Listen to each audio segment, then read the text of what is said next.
kita goes ke Antero Indonesia Raya. Pagi ini setelah tadi goes, kami mencoba mereview sepeda baru atau sepeda baru memakai yang sebelumnya kami menggunakan Super 6 Evo. Sekarang kami mencoba menggunakan Trek Emonda. Seperti apa reviewnya, speknya, atau penggunaan selama 1-2 minggu kita pakai ini, kita ikuti terus dari awal sampai akhir ya guys. Oke, sebelum kita review lebih lanjut, jangan lupa subscribe channel Doni Reni Vlog dan subscribe, like, share kalau memang review ini atau vlog kami bermanfaat. Oke, yang pertama kita mulai dari frame. Jadi untuk Trek Emonda yang warna apa ini ya, coklat doff ya, ini sama yang merah ini punyanya Bebrani. Ini menggunakan size 47, size-nya 47. Jadi memang bodi dari Bebrani itu kaki panjang dan badannya agak pendek, jadi memang agak susah untuk mencari size yang tepat. Jadi ini kelihatannya sangat pas size 47, jadi memang top-topnya agak pendek, jadi dia lebih nyaman menggunakan size 47. Sedangkan saya menggunakan frame Emonda SL, size-nya 50. Terus bedanya frame kedua ini, kalau yang coklat doff ini adalah Emonda SL6 Pro, Emonda SL6 Pro, sedangkan yang merah ini adalah Emonda SL. Jadi bedanya, kalau yang Emonda SL6 Pro ini adalah full black, sedangkan Emonda SL ini yang merah adalah frame set. Jadi kita harus merakit ini. Jadi frame Emonda SL itu adalah frame untuk rakitan yang sama seperti SL6 dan SL5. Kalau SL6 ini menggunakan Ultegra, kalau SL5 itu menggunakan group set 105. Sedangkan Emonda SL ini adalah frame set, jadi bisa kita rakit sendiri dan kita isi GS-nya sesuai keinginan kita. Oke, kita ulas yang pertama. Ini Emonda SL6 Pro yang dipakai Bebrani size 47. Jadi Emonda SL6 ini menggunakan group set Ultegra dengan crank 5236. Sedangkan ini untuk sprocket ini saya ganti menggunakan SRAM 1136 karena kami memang suka rute yang nanjak, jadi ya paling enggak aman untuk tanjakan. Ada spare apa ini ya, gigi kalau pas nemu tanjakan yang gradiennya tinggi. Terus ini semua full group setnya Ultegra R8000. Kita menggunakan sistem U-brake karena memang kami seneng U-brake itu, di samping ringan juga perawatannya lebih mudah lah. Kalau habis tinggal ganti brake padnya saja, dan berat sepeda juga nggak terlalu berat dibandingkan dengan yang disc brake. Tapi memang kelemahannya kalau pas hujan atau pas turunan memang lebih lebih pakem kalau kita menggunakan disc brake, tapi all in tidak ada masalah sebenarnya, tinggal kita hati-hati saja dalam mengendarainya. Terus setelah grup set ini menggunakan full semua, Ultegra, terus crank Ultegra, RD Ultegra, sprocket kita menggunakan SRAM. Terus kita ke wheelset. Nah, wheelset bawaan SL6 ini adalah Bontrager Aeolus Pro 3. Ini sudah karbon guys, sudah karbon, ringan, loncer, dan setelah pemakaian 1-2 minggu ini kita rasakan wheelset ini sangat rekomen dalam arti untuk speed dapat, untuk tanjakan juga nggak berat karena profilnya ini juga hanya 380, jadi bisa dipakai untuk flat dan tanjakan.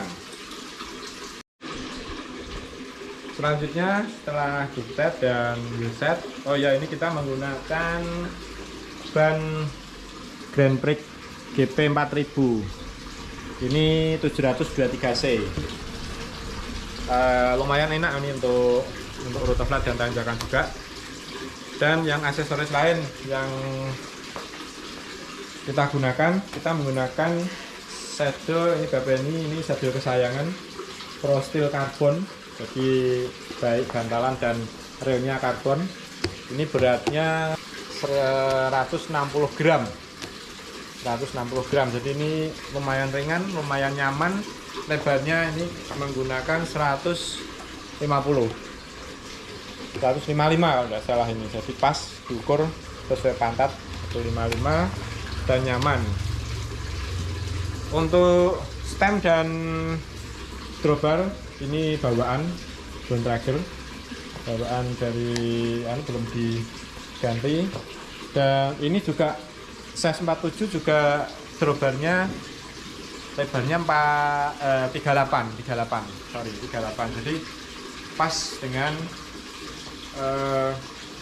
BPNI, lebar pundak dan top-topnya. Ini kalau dipakai 1-2 minggu BPNI merasa nyaman sih, tidak ada pegel dan ada sakit di pundak atau di punggung. Setelah kemarin kita Grand Fondo 100 kilo dan 70 kilo tanjakan di sekitaran Bandungan. Oke, setelah itu kita menggunakan speedometer. Nah, ini speedometernya murah-murah aja, ini GP Sport 50, cuma ini sekarang sudah diperbarui aplikasinya, jadi kalau di-download di Strava cepat banget guys, jadi nggak perlu ganti yang bagus karena ini manfaatnya juga sudah cukup. Setelah itu juga menggunakan botol cage Bontrager. Ini juga murah, nggak mahal, tapi sudah karbon, ringan. Nah, dan yang unik dari BPNI ini guys, jadi pedalnya ini, pedalnya ini selalu menggunakan pedal lama. Ini menggunakan Shimano seri apa ini, Beb?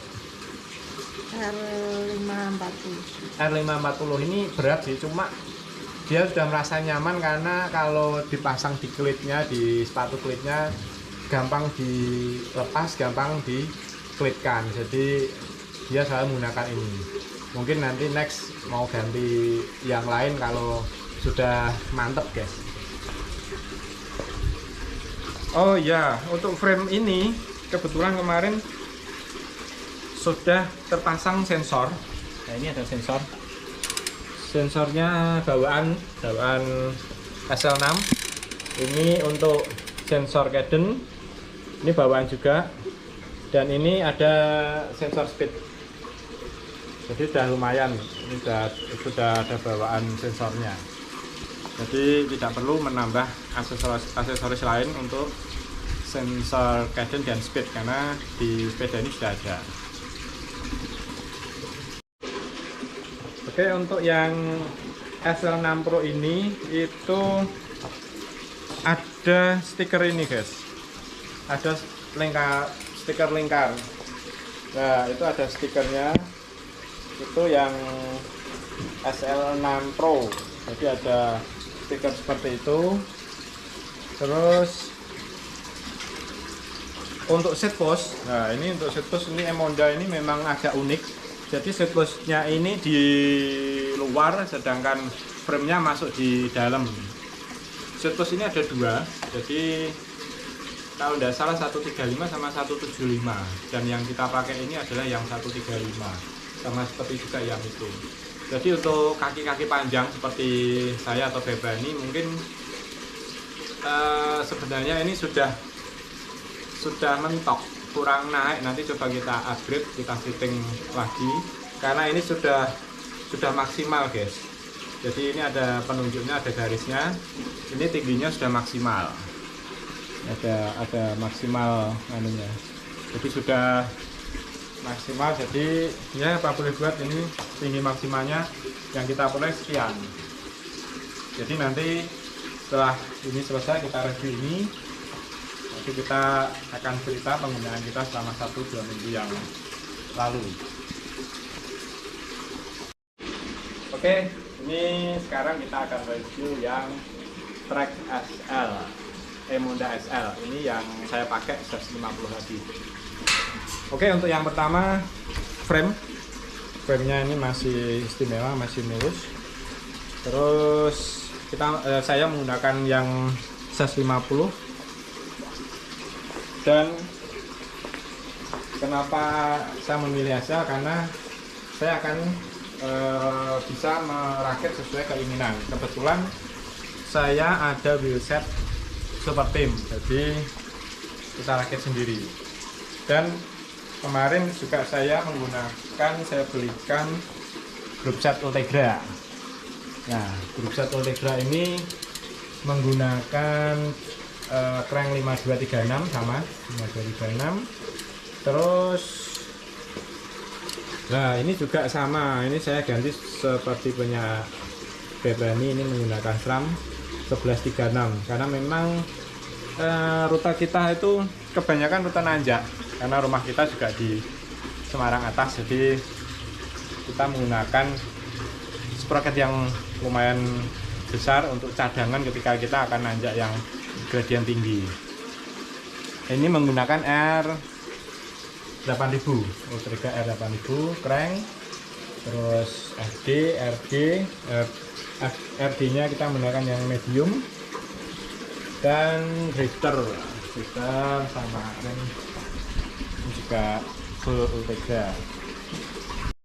Oke, selanjutnya selain frame tadi dengan grup set Ultegra, ini stem saya ganti menggunakan beda, karena yang bawaannya ini panjangnya 8 seperti punya BPN ini 8, jadi masih kurang panjang, sehingga saya ganti beda yang 9.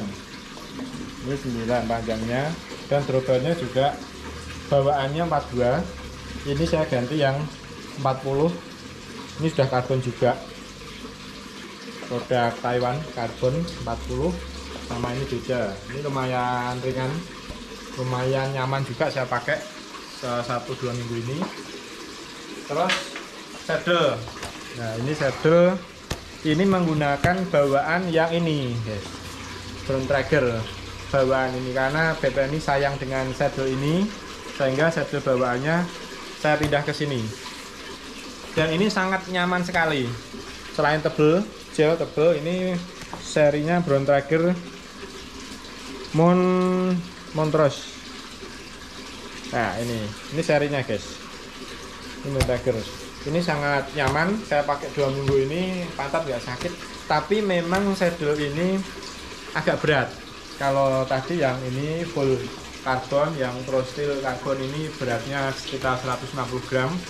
Ini beratnya kalau tidak salah kemarin itu 240-an.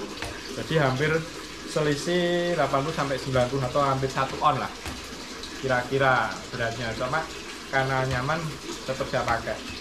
Terus aksesoris yang lain, ini lampu, saya kasih lampu untuk keamanan kalau di jalan. Ini menggunakan rock brush murah sekitar 100 ribuan. Terus ini bottle cage. Nah, bottle cage ini juga saya sudah punya, ini produknya Cannondale karbon.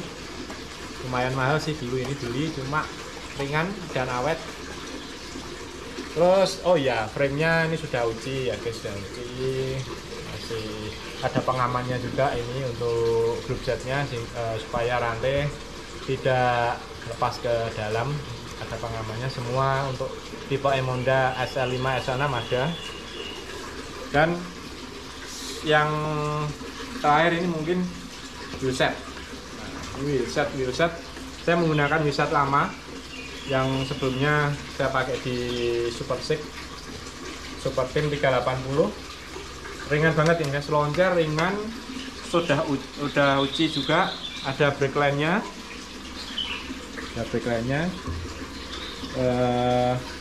loncat banget ini hooknya, loncat banget dan jangkrik.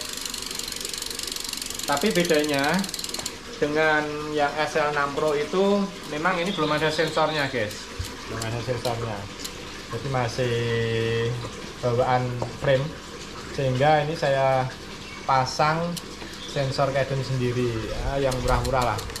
Saya pasang untuk saya konekkan ke ini guys, di Speedo. Speedo kita, kalau saya menggunakan IGB Sport yang 620, ini sudah lumayan lengkap, sudah ada petanya juga. Terus semua dapat dilihat di sini komplit, dan selama ini saya pakai bisa kuat baterainya sampai sore, jadi lumayan lah untuk kita gunakan. Sudah lengkap, untuk penunjuk arah juga sudah ada. Dan apa lagi ya, oh ya, ini guys, ini juga 135 untuk set postnya. Ini ada tulisan seperti ini guys, ada tulisan Retun. Ini adalah bahwa set post ini karbon. Ini karbon. Kalau yang alloy tidak ada tulisan seperti ini. Itu kira-kira yang saya tahu dari web track.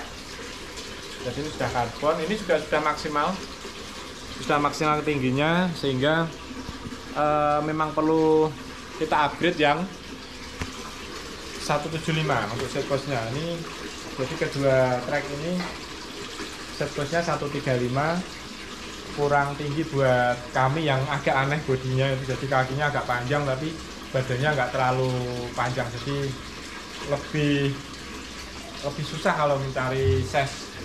Kalau mau dikecilin top tube-nya pas tapi bawahnya kurang, kalau mau dibesarin top tube-nya kadang kepanjangan tapi bawahnya pas, jadi agak bingung.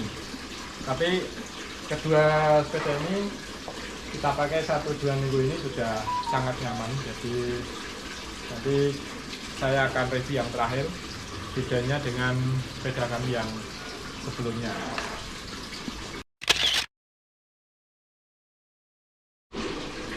Oke guys, setelah tadi mereview spek atau isian sepeda yang kami gunakan, sekarang akan saya sedikit sharing pemakaian selama 1-2 minggu ini seperti apa dibandingkan dengan sepeda kami yang sebelumnya, yaitu Supersix Evo 2021. Jadi untuk ini menurut kami ya guys, jadi tidak perlu jadi bahan perbedaan, tapi untuk masukan aja ke sobat gue semua yang mungkin mau menggunakan produk trek atau Supersix. Jadi untuk trek ini yang kami rasakan nyaman ketika buat jarak jauh, untuk endurance itu nyaman. Jadi sepedanya getarannya enak, nyaman, terus untuk tanjakan juga enak, oke. Dan kalau yang saya rasakan untuk turunan guys, untuk turunan ini sangat apa ya, tenang. Untuk framenya itu nggak goyang-goyang. Jadi dengan speed mungkin turunan sekitar 60-an ya, km per jam, sekitar 60 kpj atau sekitar 60 lebih lah, 60 sampai 70 kalau turunan kencang gitu. Sepeda ini sangat stabil dibandingkan ketika saya menggunakan Super Shake Evo. Jadi Super Shake Evo itu ketika turunan di 60 km per jam itu mungkin agak goyang. Waktu itu saya berpikir bahwa saya menggunakan wheelset karbon yang 380. Saya pikir apa ini karena kena angin sehingga bikin sepeda itu goyang. Tapi ternyata saya menggunakan ini, saya pasang di sepeda track ini turunan dengan up di atas 60 sampai 65-70 kemarin turun dari Bandungan, masih aman, masih nyaman dan stabil. Itu yang saya rasakan. Cuma untuk flatnya itu mungkin ya masih kalah dengan Super Shake ya. Yang kami rasakan itu untuk speed di flat, untuk tarikan di datar itu memang Super Shake masih lebih kencang, dan Super Shake juga bisa enak untuk jaga speed. Jadi kita kalau di peloton kita ditarik, kita di belakang dengan speed berapapun ngikut peloton itu kita nyaman. Jadi sepeda itu bisa ngikutin di Super Shake. Tapi kalau yang ini sih agak beda kelihatannya. Ini memang peruntukannya kalau menurut kami sebagai pencoba yang baru 2 minggu ini, itu yang kami rasakan enak untuk tanjakan, enak untuk turunan, dan enak untuk jarak jauh nyaman. Tapi untuk speed datar, untuk tarik-tarian yang kencang kelihatannya ini masih kalah dengan Super Shake Evo. Oke guys, mungkin cukup sekian vlog Doni Reni pagi ini. Semoga apa yang kami sampaikan bermanfaat. Salam sehat selalu, salam 2 pedal. Yuk.